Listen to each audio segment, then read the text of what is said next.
For the first time in centuries, the center of global power is shifting. And it's not just between America and China. Today, the world fears the rise of a new giant, India, and the truth is, no one can stop it. Now, when I say that, I don't mean fear in the sense of hostility. I mean respect. I mean recognition.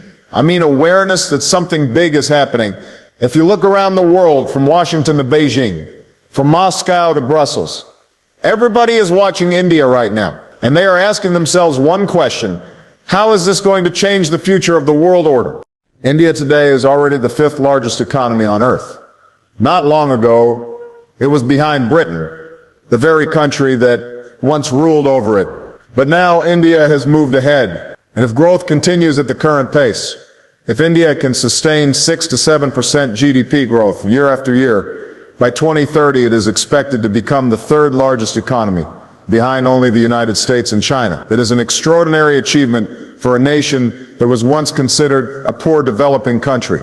And let's talk about what is driving this transformation. India's IT and service sector has become the brain of the digital world.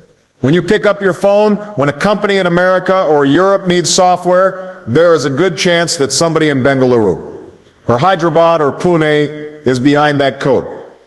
Giants like Infosys, Wipro, and Tata Consultancy are leading the way. At the same time, manufacturing is beginning to shift.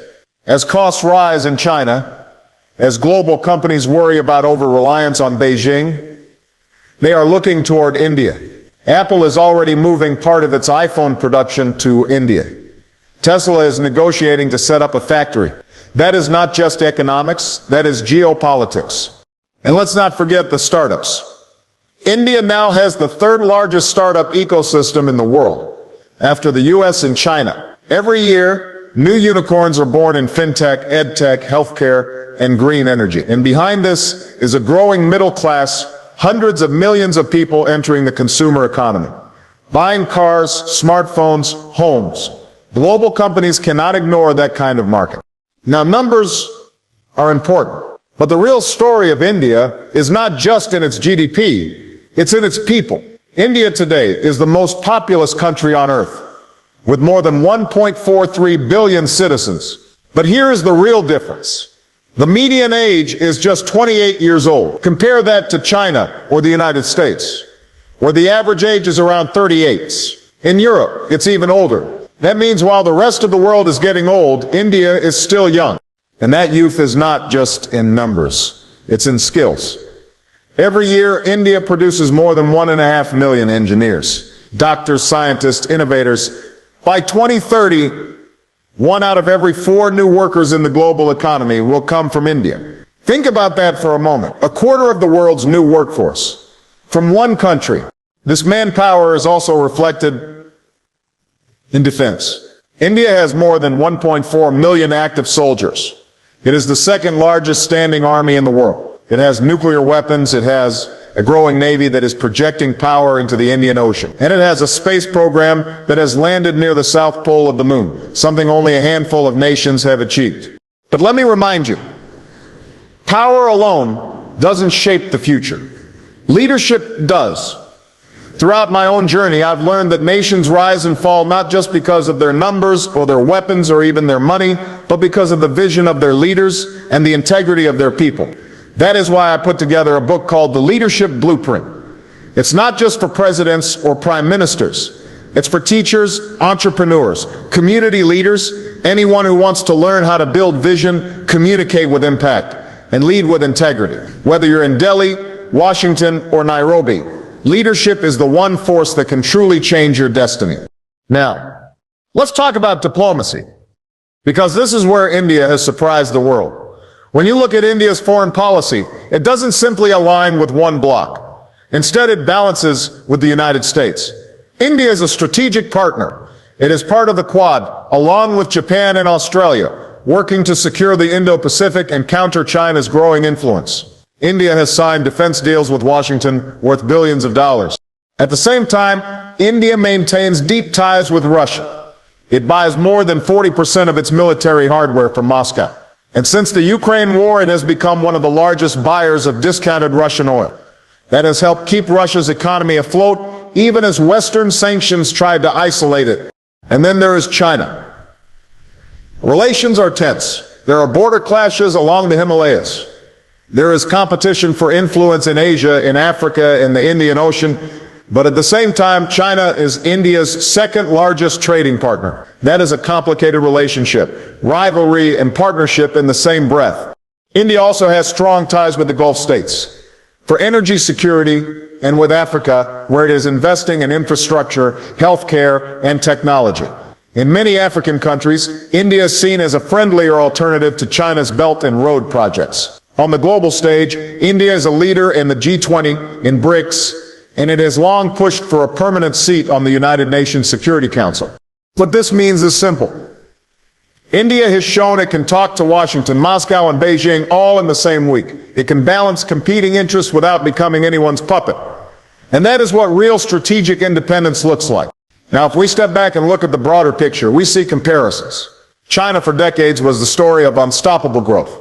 But today, China faces a slowing economy, massive debt, a property crisis, and an aging population. Its authoritarian model also faces global pushback. India, by contrast, presents itself as a democratic alternative. Messy at times, noisy at times, but still a democracy with free elections, a vibrant press, and an independent judiciary. That gives India a kind of moral weight that China lacks. The United States is still the largest economy and the most powerful military in the world, but it knows it cannot face the challenges of the 21st century alone. Climate change, terrorism, artificial intelligence, supply chains, these are global issues. And so America sees India as a natural partner, not just to balance China, but to help shape the future. Russia, meanwhile, is struggling. After invading Ukraine, it has faced sanctions, isolation, and battlefield setbacks. And yet, it leans on India as a customer, a friend who will still take its oil, still buy its weapons. That gives India leverage. Africa and the Middle East are also in this equation. Both regions are rich in resources and young populations. Both are becoming battlegrounds of influence between China and India. The Gulf is critical for India's energy, and Africa is where India is investing in trade, education, and technology. But beyond the economy, beyond the manpower, beyond the diplomacy, there are hidden strengths. India has nuclear weapons. It has a space program that is now respected worldwide. Chandrayaan-3 was not just a scientific achievement. It was a statement that India belongs in the club of space powers. India is also a leader in digital technology. The UPI system, a platform for digital payments, processed more than 11 billion transactions in a single month. That is more than any other country on earth. It shows how India can leapfrog old systems and create its own solutions.